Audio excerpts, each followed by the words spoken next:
থেকে কর, এখান থেকে। হ্যালো, এটা হচ্ছে আমার একটা, এটা পাকুলি পাকুলি তুমি পাতুলি। যে কি দুষ্টু দুষ্টু।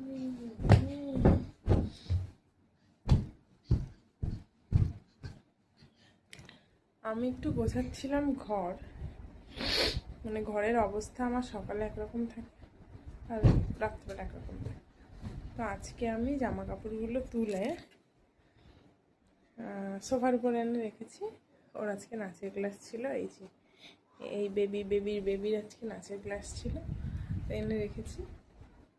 ও কি করলো দেখাচ্ছি, ও কি করলো।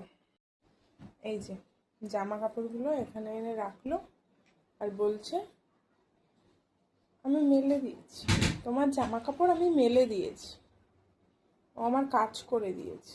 আর এই হলো আমার ঘরের অবস্থা। হ্যাঁ, এই হচ্ছে আমার ঘরের অবস্থা। তোমাদের কার কার এরকম একই অবস্থা অবশ্যই আমাকে একটা কমেন্ট করে যেও, আমার মনের শান্তির জন্য। নাকি আমারই এরকম অবস্থা আমি জানি না, এই যে এগুলো চুড়ে চুড়ে ফেলে দিই।